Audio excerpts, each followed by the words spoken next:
That all happened. I'd like to call the regular meeting of the Romulus Board of Education scheduled for Monday, August 13th, 2007 to order. I'd ask the secretary to give us a roll call, please. Ms. Kraut? Here. Ms. Roscoe? Here. Ms. Frere? Present. Ms. Buckley? Here. Ms. Lanasi is absent. Mr. McKevich? Present. Mr. Kudik present. Would everyone please rise for the Pledge of Allegiance? I pledge allegiance to the flag of the United States of America and to the republic for which it stands, one nation, under God, indivisible, with liberty and justice for all.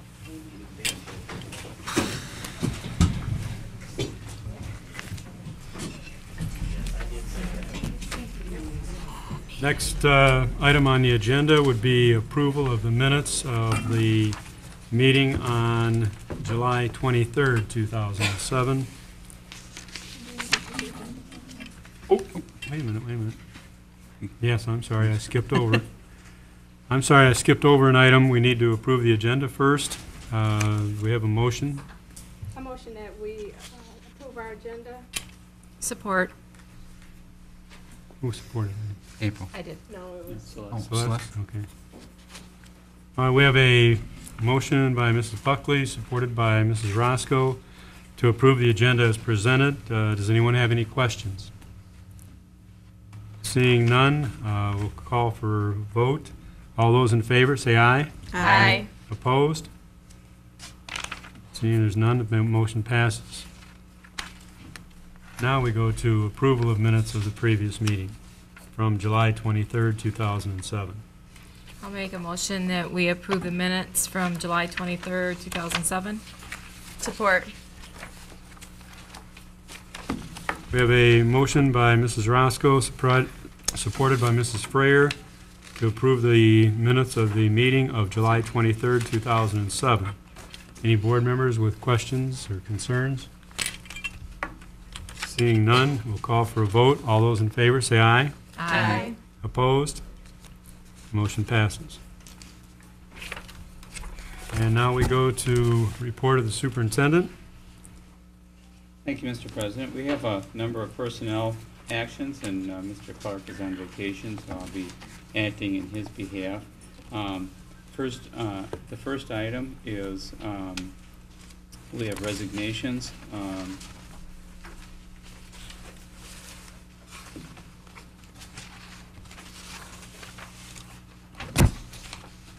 First resignation is Shelley Moore, former principal of Merriman Elementary School. We need a motion to accept that. I make a motion that we accept the resignation of personnel as submitted. Support.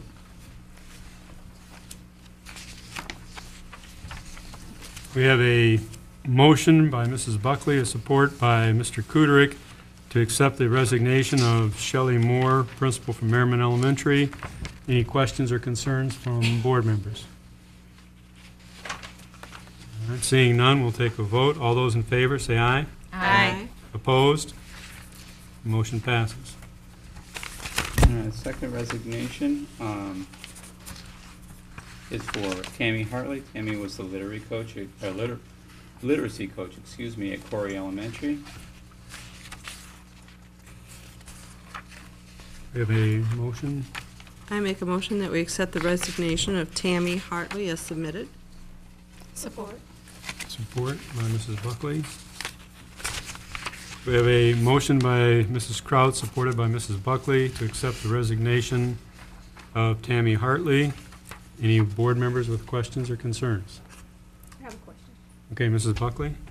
Superintendent Weiss, do we replace someone, a literacy coach? Is there going to be a replacement? Yes. For this person?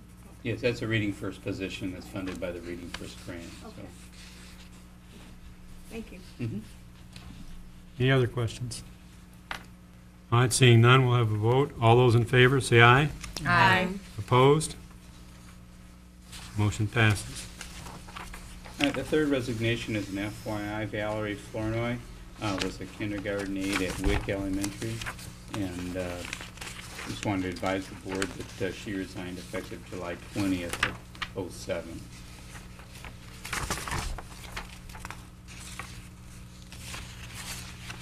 Okay, next personnel items, we have actually two principals that the administration is recommending to appointment this evening for the board. The first principal is coming to us as a recommended candidate for the Hale Creek position, and that's Mr. Jason Salhaney. A little brief background on Mr. Salhaney. He's been a teacher in our district since 1998. He was the MEA local, the REA president from 2001 through 2007. He was also a summer school principal for the Reading Express program in the summers of 2001 and 2002. Mr. Salhaney, education-wise, Mr. Salhaney received his Bachelor of Arts from Eastern Michigan University and his Master of Arts in Classroom Teaching from Marygrove College. And it is the unqualified recommendation of the administration that the board approve the appointment of Mr. Salhaney to the position of elementary principal at Hale Creek.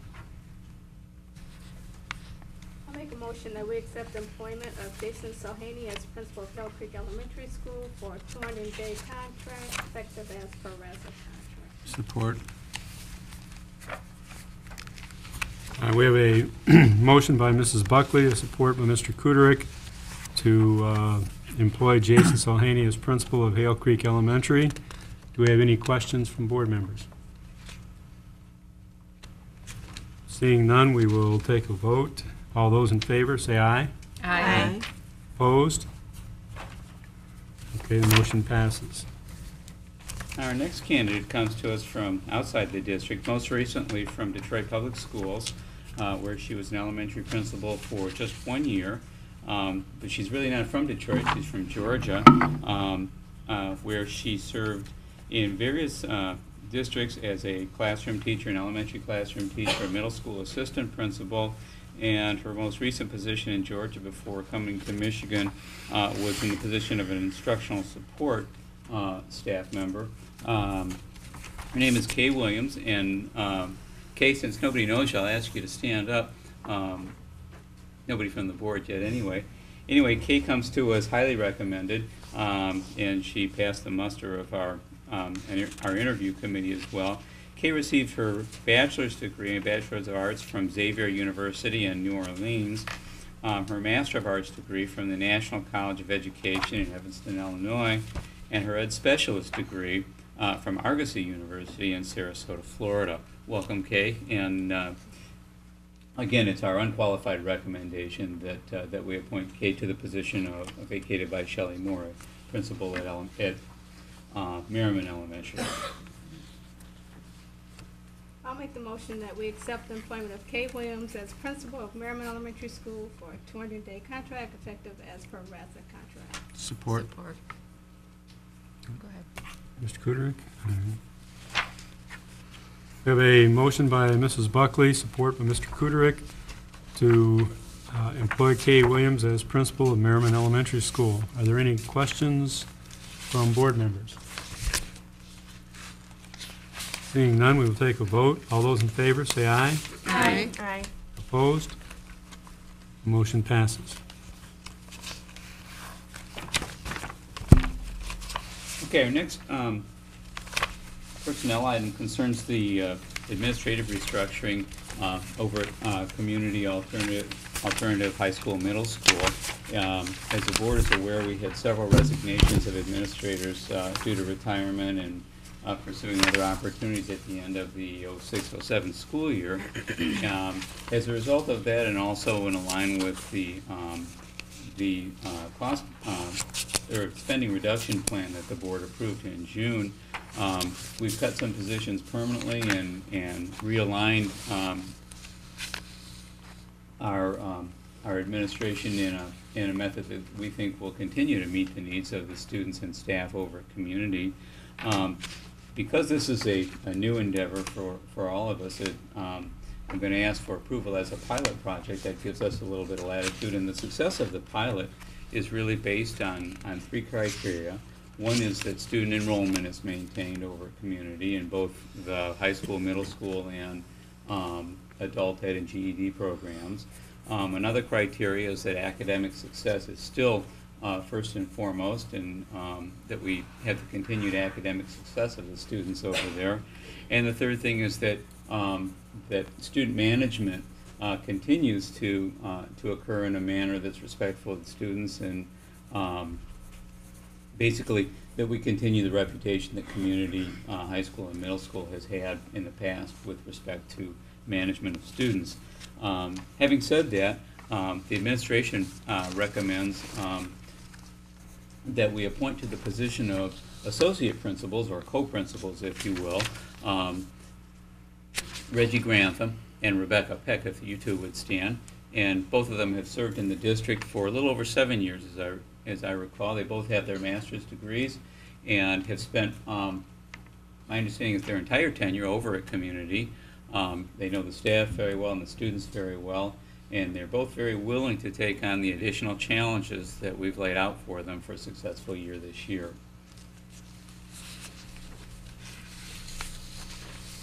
All right, we need a motion concerning the employment of these two people. Mr. President, I'd like to make a motion that we move that the Board of Education concur with the recommendation of Superintendent and Personnel Committee to appoint Reginald Grantham and Rebecca Peck as Associate Principals of Community High School and Middle School as a pilot program. Support. We have a motion by Mr. Kuderick, support by Mrs. Buckley, for the employment of co-principals at Community High of Reginald Grantham and Rebecca Peck. Any questions from board members? Seeing none, we will take a vote. All those in favor, say aye. Aye. Opposed? Motion passes. Okay. In addition, the other part of our restructuring concerns some management of programs that also are based out of Mount Pleasant building. And Robin Frazier has been had her hand in the management of a number of programs. Some of those would be adult ed, community ed, also the GED program, and also child care. And she's played a supportive role in all of those. Part of our restructuring, our recommendation is that we appoint Robin to the position of manager of adult ed and community ed, which gives her a little additional responsibility based on what she has been doing over the past, and kind of an extension of that. And again, we feel that that Robin is kind of the third component of the team over at Mount Pleasant. She and Reggie and Rebecca have worked collaboratively for a number of years now, and again, they're all very willing to take on this additional responsibility. So it's our recommendation that we appoint Robin to the position of manager. I make a motion that we concur with the recommendation of Superintendent and Personnel Committee and appoint Robin Frazier as Manager of Adult and Community Education as a pilot program. Support. Who's? So that's the last name. We have a motion by Mrs. Buckley, support by Mrs. Roscoe, to employ Robin Frazier as Manager of Adult and Community Education. Are there any questions from board members? Seeing none, we will take a vote. All those in favor, say aye. Aye. Opposed? Motion passes. Okay, and the final personnel matter for the evening, I'm happy to report that we're able to recall some staff members to positions. And the positions, these were vacancies that were created by the resignations that the board accepted earlier, as well as the appointment of Jason Salhaney to principal. So obviously he can't be a teacher anymore, so that created a vacancy there as well. Although we know Mr. Salhaney is probably capable of doing both, but we know he's going to devote all his energies to being a principal. Let's see. Okay, the first recall is for Lori James to be recalled to first grade position at Wick Elementary.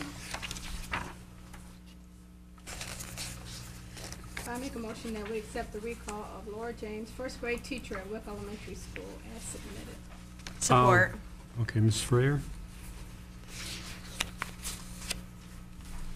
We have a motion by Mrs. Buckley, supported by Mrs. Freer, to recall Laura James to first grade teacher at Wick Elementary. Any questions from board members? Seeing none, we'll take a vote. All those in favor, say aye. Aye.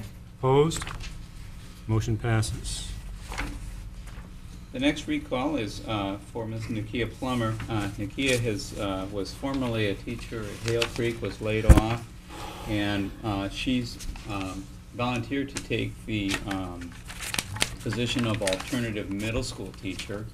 And so, again, we need a motion to appoint her, to recall her back to that position. Go ahead. I make a motion that the board accept the recall of Nakia Plummer to alternative middle school teacher, self-contained classroom at alternative high school as submitted. Support. We have a motion by Mrs. Kraut, supported by Mrs. Roscoe, to recall Nakia Plummer. Any questions from board members? Mrs. Freer. What is a self-contained classroom? As you might recall, part of the spending reduction plan that the board passed in June was a restructuring of the middle school.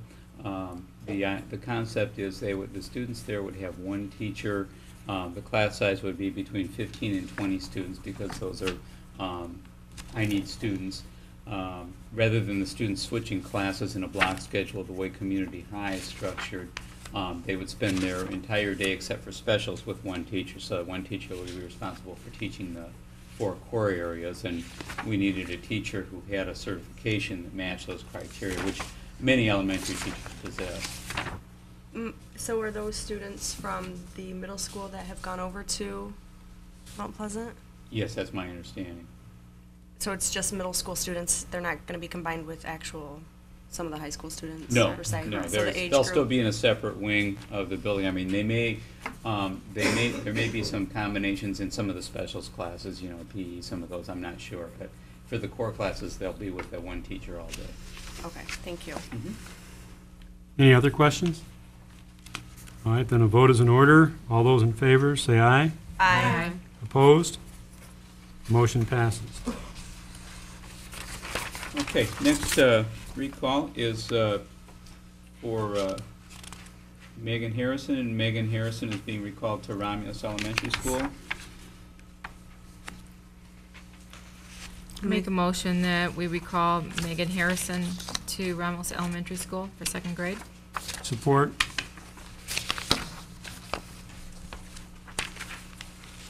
All right, we have a motion by Mrs. Roscoe, supported by Mr. Minkiewicz, to recall Megan Harrison to second grade at Romulus Elementary. Do we have any questions from board members? I just have one more Okay, question. Mrs. I'm Freer? so sorry, and I Sure. could have called you about this earlier. All of the recalls, though, are going, we've worked with the unions to figure out who is next in line to be called back. That's correct. Okay. Thank you. Any other questions? All right, all those in favor, say aye. Aye. Aye. Opposed? Motion passes. All right, and the final recall this evening is for Kathleen Briggs. Kathleen is also being recalled to a position at Romulus Elementary School. I'll make a motion to recall Kathleen Briggs, fourth grade teacher at Romulus Elementary. Support. We have a support, Buckley? No, it's actually, Oh, Which one? There was like 2 of them down there. Who I was did it? too. Mrs. but- Crowe? No. Ms. Crowe? All right. Okay. We'll have a motion by Mr. Minkiewicz, support by Mrs. Kraut, to recall Kathleen Briggs to fourth grade teaching position at Romulus Elementary School. Any board members with questions? Seeing none, we'll take a vote. All those in favor, say aye. Aye. Opposed? Motion passes.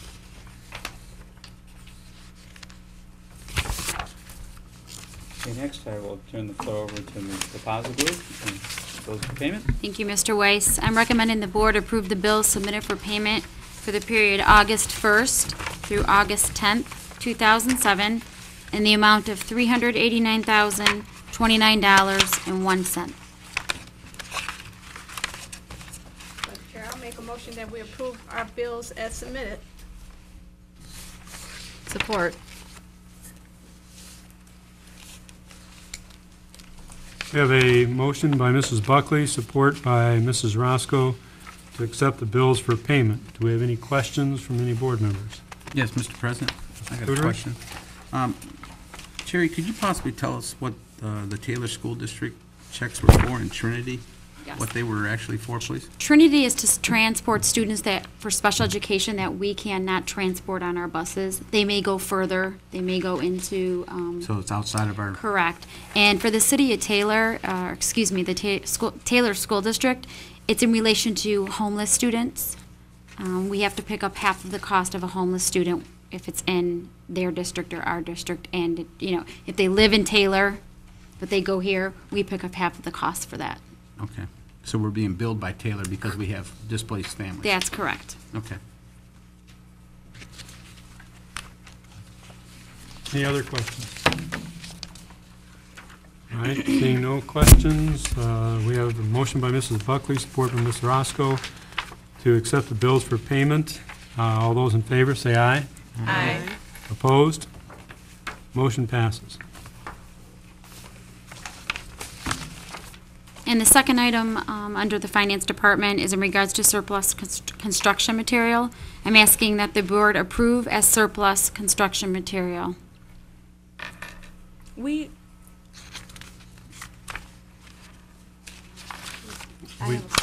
Well, we need a motion, support. I'll make a motion that we approve the surplus construction material.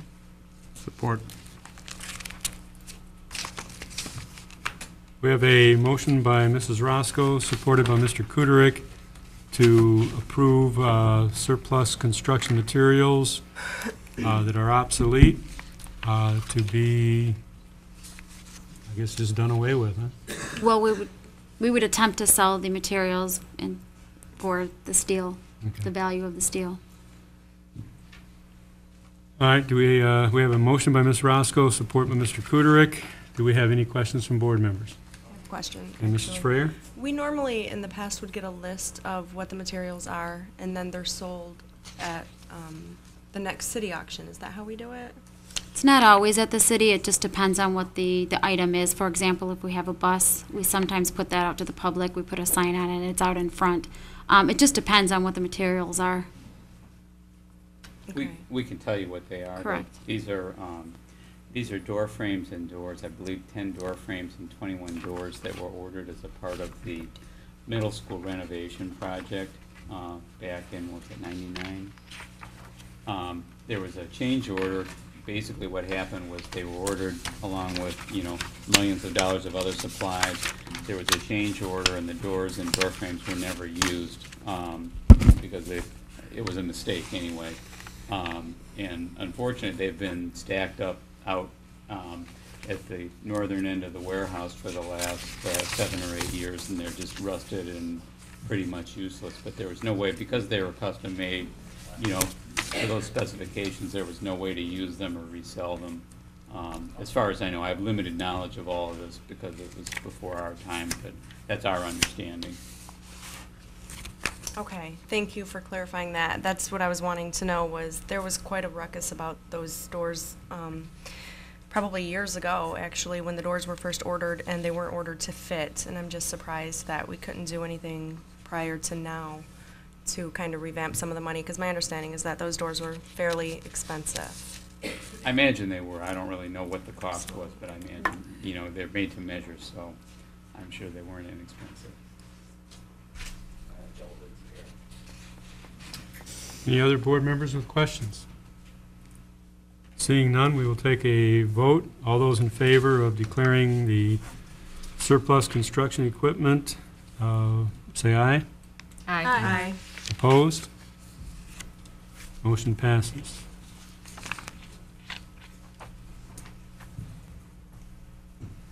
And now I think we're back to Mr. Weiss. Yes, it's me again. Next, I wanted to give the board a brief update on our Michigan merit exam results. I have a short PowerPoint presentation to go along with. First of all, just to kind of acclimate everyone on the Michigan Merit Exam. The Michigan Merit Exam is a test that has replaced the high school meet test. It's given to 11th graders and 12th graders. This year was the first, this spring was the first year that this test was given. It was given to 11th graders, and we have the preliminary results. We don't have all the state averages, but we have our results. We also have Wayne County results, and I wanted to give you some information on that. Again, this test is required by the No Child Left Behind Act. Our high school's adequate yearly progress, and indirectly our district's adequate yearly progress relative to No Child Left Behind in education, yes, Michigan's program, is determined in part by our students' achievement on this Michigan Merit Exam. So it's very important, very near and dear to our hearts.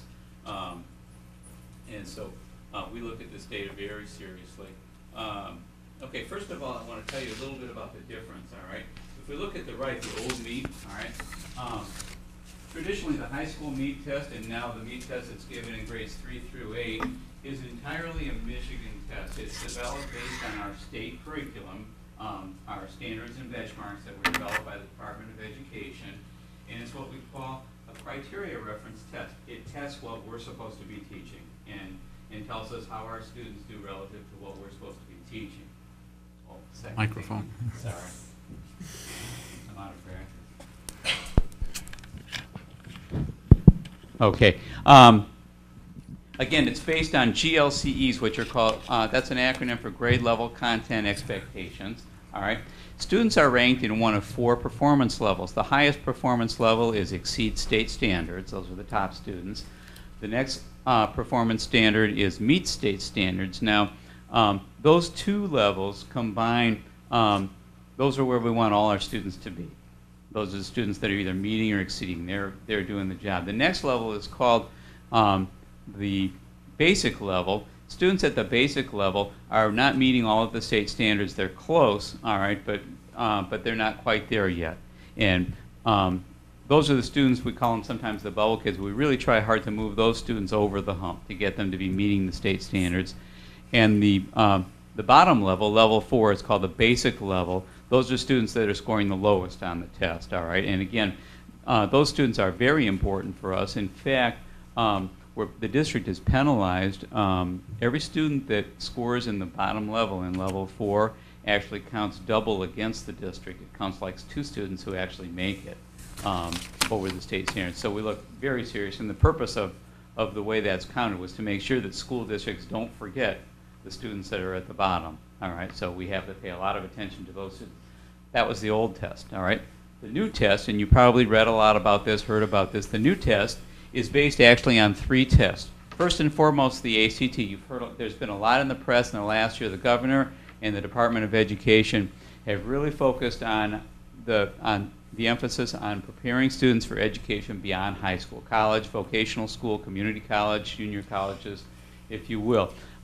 Many of the districts have been pressing the state because they didn't like the fact that students had to take the ACT and the MEP. Why not create a test that counts for everything, all right? And so the state responded, and one of the components of the new Michigan Merit Exam is the ACT. Whereas before, about probably 20 to 25% of our high school juniors took the ACT test, now all of our juniors are required to take the ACT test, all right? In addition to that, the second component of the Michigan Merit Exam is called the Work Keys test. And the Work Keys test is an indicator, it covers the 4 core subject areas, and it's an indicator of student readiness for the work environment. All right? That's the second component. The third component, which we call the Michigan component, are questions that are similar to the old MEP. They're developed based on our state curriculum, our state content, standard contents and benchmarks, that the Department of Education feels were not really covered adequately in either of the first 2 components, in either the ACT or the Work Keys test. All right, so there's 3 components, and there's a weighting system as far as those components, how they're weighted. All right, in other words, is it mostly the ACT? Is it mostly the Michigan component? Is it mostly the Work Keys? There's a formula the Department of Education uses to norm those 3 components. And together they're combined to give us, again, a performance category for each student. And again, it's the same exact 4 performance categories. Level 1 is exceed state standards. Level 2 is meet state standards. Level 3 is the novice level, slightly below state. And level 4 is the basic level, well below the state standards. All right? So same rating criteria, in other words. Now, a little bit of additional background. Because the Michigan Merit Exam is based on the ACT and the Work Keys test, it's a more difficult test than the test it replaced. So we kind of, even though this sounds kind of negative, we anticipated that our scores would probably go down. And as you'll see in a moment, they did go down compared to what students historically did on the meet. All right? So it's important to understand that. And one of the things that you're going to see tonight is a comparison with some of our neighboring school districts also, because I don't want to just look at our scores in isolation. That can be misleading. You need to see, and we don't have averages for the whole state, but we do have Wayne County data. So I'm going to share that with you as well. Just to give you in a nutshell our scores, basically these are the students who scored at the proficient level, all right? In reading, we had 42% of our students who took the test passing. In writing, we had 34%, math 32%, science 41%, and social studies 78%. And without exception, you will see that these scores, the percentage of students that passed this year, is lower than the preceding year. Again, that's because of the, it's really attributable to the level of difficulty of this test. It's a harder test, and as you'll see down in the corner, 264 students took the test this year. Okay, now a little comparative data, all right?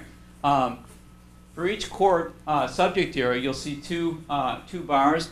The light blue is last year, and the gray, kind of mottled gray here, is this year. So again, you can see that in every category, thank you, in every category we went down. We came real close in science and social studies.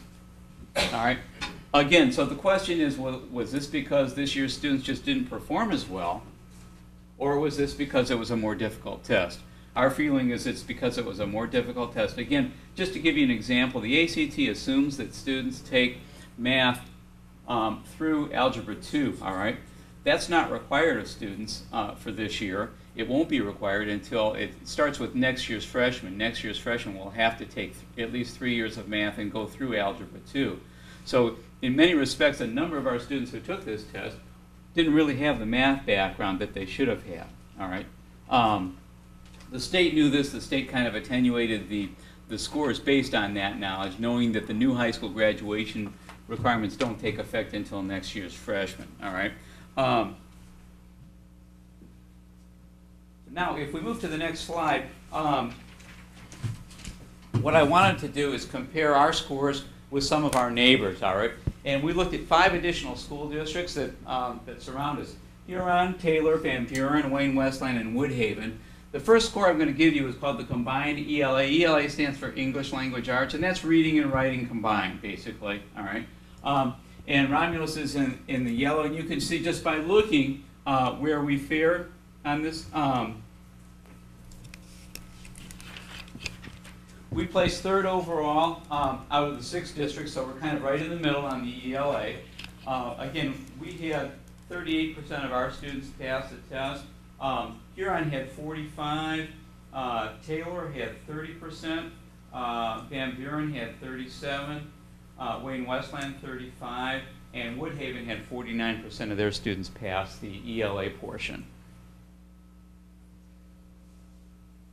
Next category was math, and again, you can see just visually, you can see that we fared fairly well among our peer districts in math. Again, we were 3rd place, but very, very close to 2nd place. Huron had 32%, Romulus had 31%, Taylor had 22% passing, Van Buren only 30%, Wayne Westland 29%, and Woodhaven again led the pack with 42% of their students passing the math portion. Next we look at science, and again we're kind of in the middle. In science, maybe, well, I take that back. We're a little bit lower than the middle. We came in 5th place on the science portion. Again, Huron had 46% of their students passing. Romulus had 40%. Taylor had 37. Van Buren 43. Wayne Westland 44. And Woodhaven 49%.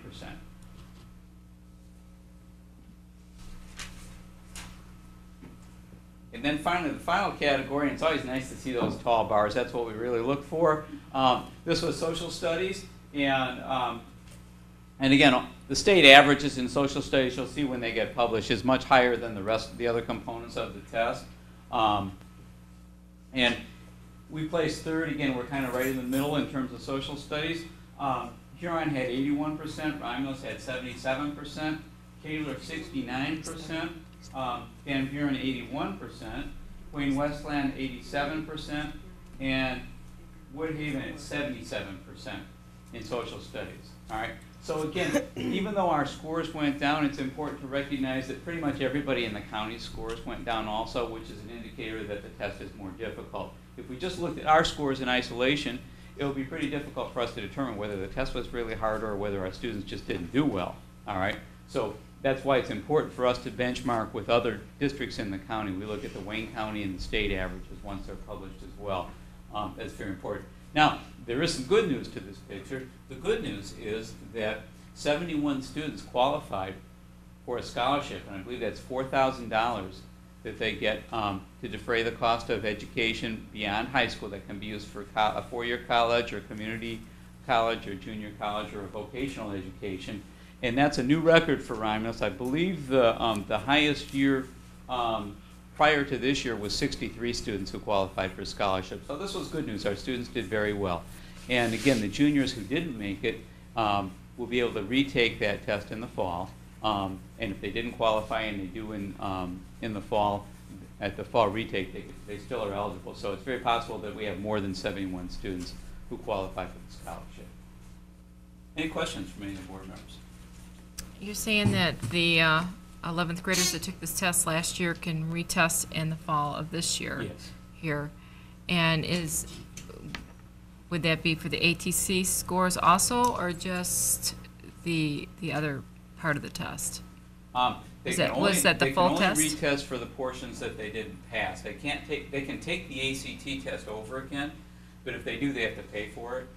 And will that be at the high school, or they have to sign up for that separately? No, it'll be at the high school. The makeup test will all be at the high school. The ACT part too? Yes. Okay. Any other questions? So what you said about the ACT is that if they didn't pass it, they can take it again and don't have to pay? No, the Or they have to ACT pay? portion, my understanding is they have to pay for that. Okay, no matter what, once They they've only had it. get one free Right. ACT Okay. test. Any other questions? Great, thank you. All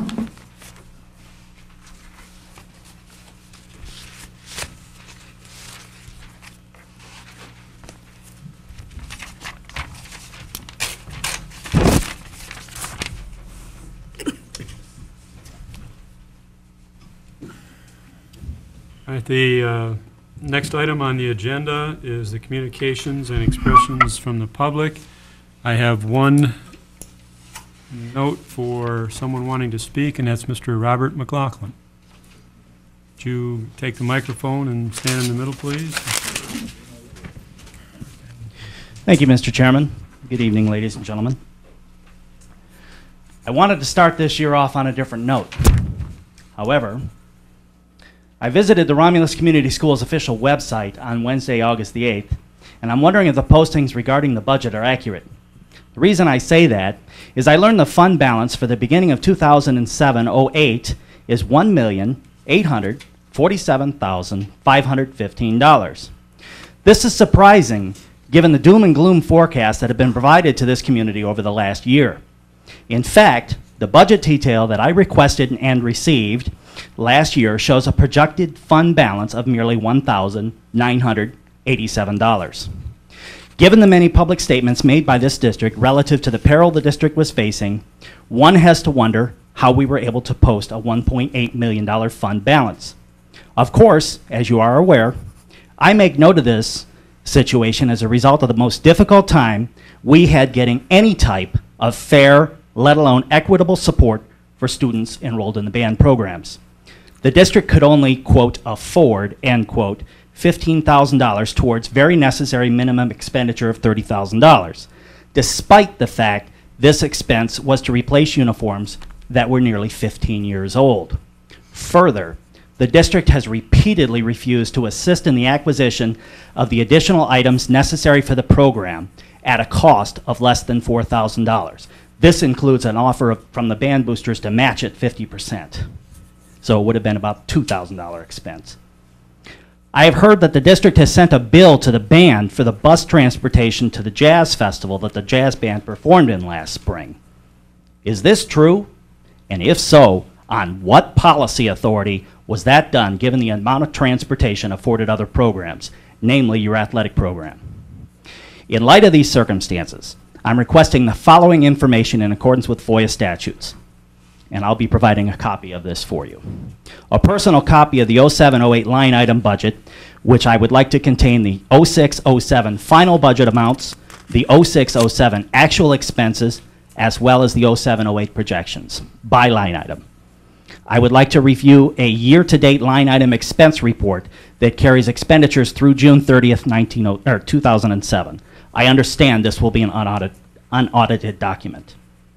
3, I would like to review all payments to or on behalf of all Board of Education members, inclusive of mileage, per diem expenses, compensation, conference registrations, etc., as well as the supporting documentation and receipts. 4, I would like to review an itemization of all out-of-district travel for the athletic department for the 06-07 school year, including hotels, meals, etc., as well as the supporting documentation and receipts. I would also like to review the lease for the Burton Center. The question I also have is, when is your audit scheduled to be performed and reported to you? Our audit's scheduled right now. We're currently in the middle of it. Okay, and the report would be September-ish, October-ish? September, October. Probably Okay. be presented to the board sometime in October. All right, thank you.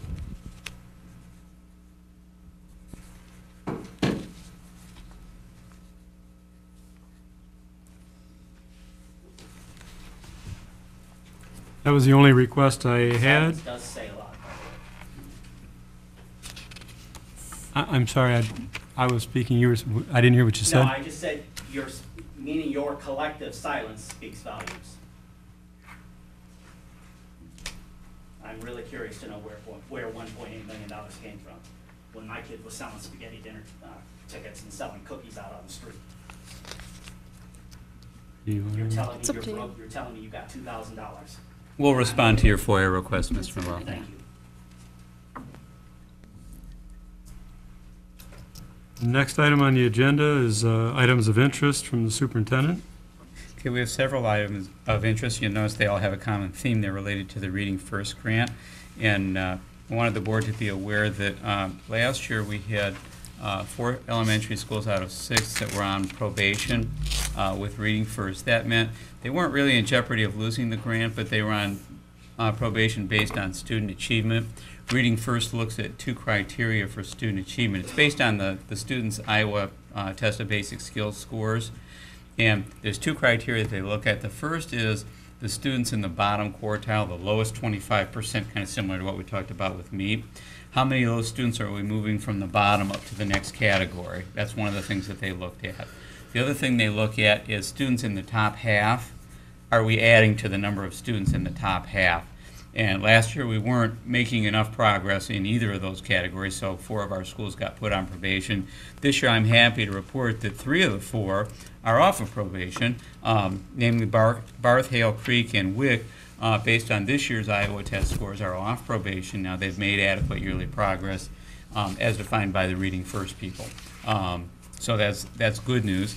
The other thing that I wanted to share with you real briefly, I think all of you picked up your copy of the calendar. There's one real slight mistake on the calendar.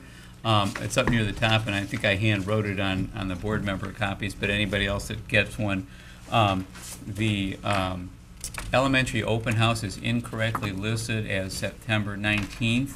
It should have been listed as September 12th. That will be in all the elementary building newsletters. It'll be the first newsletter that you receive from each elementary. That's the only error on the calendar, and again, we regret the error, but we will correct it.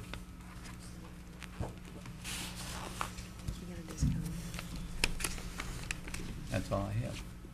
All right, next item on the agenda is questions and/or concerns of board members. we have any board members with any concerns or questions? I have a question. Well, it's not really a question, it's just a comment. Received the high school packet in the mail regarding registration for my student, for my son. But in there, it makes reference to the milk money situation, and it has it listed as 40 cents. There should have been an insert in there that corrected that. There wasn't. There should have been. It was in yours? It was in yours. Okay, well, good. Unfortunately, obviously, we missed one. Okay. Nothing personal. There were- Okay. Yeah. It was folded? So Okay. maybe inside your packet, so. So, yeah, I'll look. There was an but insert. I didn't see anything, but, okay. Any other board members? Yeah, Mr. President, Mr. I got a Goodrich? question for Mr. Weiss. Could you explain this third-party contractor on what groups it's actually affecting, Oh, sure. so we can get some clarification? Uh-huh. The third-party contract, chapter that the district is going with is called PCMI, and what we're doing is we're subcontracting with them for various non-instructional and support positions. Some examples of those would be substitute teachers, also coaching positions, the ancillary, or what we call Schedule B2 positions in the teacher contract, for instance, class advisors and sponsors, club sponsors, those types of things. Some of the other employee groups that will be covered under this would be our non-collectively bargained employees, such as our reteachers that are paid out of Title I. And also, there's a limited number of employees that work a supplementary position. I'll give you an example. Someone who might be a building secretary during the day, but collects tickets at a football game in the evening, something like that. What we're doing is we're taking those supplemental positions, not the regular positions, just the supplemental positions, and we're running those through PCMI. PCMI will be the fiduciary agent, and also the employer. And because PCMI is the employer, it allows the district to save the retirement costs of just the support portion of those positions, all right? Which, when you add up all those little crumbs, adds up to real money. And that's, that was, again, part of the spending reduction plan that was approved in June. And I believe the first meetings for employees that are affected for PCMI will be on Wednesday. I think there are 3 meetings scheduled with employees. There's some forms to sign and some information to be shared. That answer your question? Okay, yes. Thank you. Mm-hmm. Anyone else? Mrs. Buckley? I'd like to say welcome to the new principal, and congratulations to both of you. And welcome you too, Jason, but you've been here a while, so welcome. Anyone else?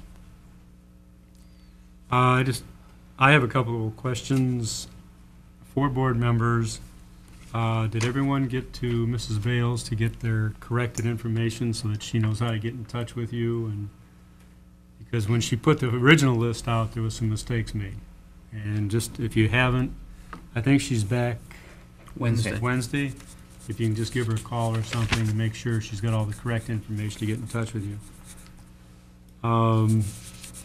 The only other thing I have is that the next board meeting would be August 27th. At this time, it's still scheduled for 6:30. If there is any change in time, there would be notifications out. And that's all I have. Next item, it would be adjournment. Do we have a motion? I'll make a motion that we adjourn from this meeting. Support. We have a motion by Mrs. Roscoe, support by Mrs. Frayer to adjourn the meeting. All those in favor, say aye. Aye. Opposed? Motion passes.